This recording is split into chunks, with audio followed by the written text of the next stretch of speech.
Fortunately, we get a little reprieve because next up was Dr. Britt Baker. And of course, we invoke the tooth and nail rule because that thing was so bad on a major basis that we will not watch anything with Britt Baker, who we enjoyed, her pal Reba, who we enjoyed, or Big Swole, who nobody's ever enjoyed. And for the record, we enjoyed their personalities. Yes. The AEW women's division is a disaster. Well, no, I didn't enjoy their matches, but Britt Baker, we were getting a kick out of because she was really getting the heel thing down. But nevertheless, tooth and nail rule, cannot watch that. We skip ahead to another reason 647 why I don't like Darby Allin despite my best efforts. He runs me off every time. He's got charisma. He's athletic. He's way too small, but he makes it work for him. He's got the different weird vibe that the kids would like. And he's a complete blithering dipshit in real life. And every time I start liking him, they show another one of these videos and well, this guy's just stupid. Steve-O. Not Steve Olsonowski, the Minnesota wrestler, but Steve-O, the idiot from Jackass. And by the way, just so I'll say this, just so everybody is reminded of it, I hate Steve-O, I hate Johnny Knoxville, I hate every single one of those stupid jackass idiots. It never was a show better named.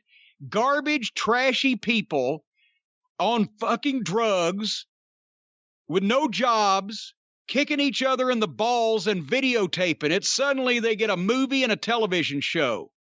That's a classic example of failing your way to the top. I don't think these people should be rewarded or made over or complimented because that then spawns more of them. More stupid, idiot, freak, goofy white people that damage themselves for no reason, spray themselves in the face with mace, roll bowling balls into their nuts, whatever the case, just because they're stupid and they want to hoot. I never did that when I was a kid, never did it when I was a teenager, never did it when I was an adult. Not unless it was a calculated risk that I was getting paid sums of money for. This idiot, Steve-O, introduces the other idiot, Darby Allin, does his promo for him. Darby Allin still speaks like 5 words in this whole thing and just lurks in the background to get ready for his big shot at the fucking TV title or the TNT title or the AEW title or whatever fucking title. Darby Allin is going to train himself by putting himself in a body bag, crawling up to the top of one of those skateboard ramps those stupid skateboard fucks jump off of.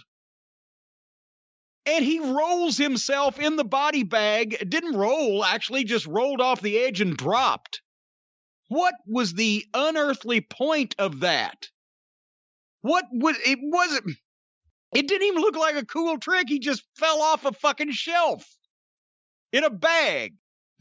I didn't know that it was possible to make professional wrestlers look any more stupid and ignorant to the general public. But this fucking clown has achieved it. I think he's so stupid. The reason why he only paints half his face is because he's so stupid he can't find the other half. What was this all about? And by the way, is Steve-O, Jackass was on the air 20 years ago. Is he still a thing, a person?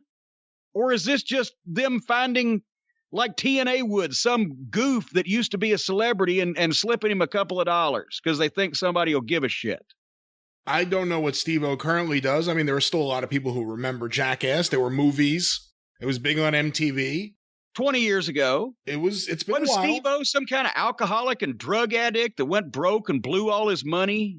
Got weird tattoos? And so, well, I guess I'm just describing the entire AEW audience. I think you may be right. I haven't really followed Steve-O's career too closely, I must admit.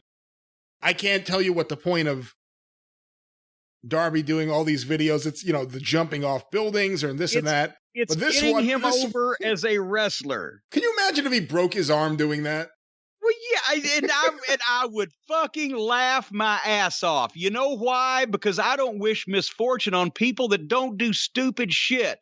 There's all kinds of accidents that happen, and wrestling ain't ballet, and you can trip coming off the curb and get run over by a car these days. But to do this shit for nothing is beyond the pale stupid, and he deserves everything he gets. He put himself in a plastic body bag, rolled off about a 15-foot shelf and dropped to a wooden fucking ramp below, and then unzipped the bag, got out of it, and said, yeah, now I'm going to win the title. Yeah, the title of world's stupidest fucking human being. You human Q-tip. The fuck? Anyway, thanks for making wrestlers look really good on national television, you dimwit dipshit. But we're laughing. Do you have any show tunes we can say? Oklahoma, where the wind comes screaming down the plains, where the corn's as high as an elephant's eye. Was that Rodgers and Hammerstein? I believe so. All right.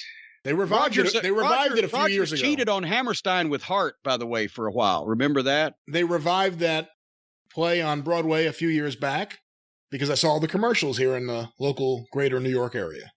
Well, that's what whenever I've gone to Oklahoma, I've seen corn as high as an elephant's eye. Oh, what a beautiful morning. See, I gave you a little bit of singing. Can you sing Far, Far Away? I will not. I'm not saying if I can or can't, but I will not.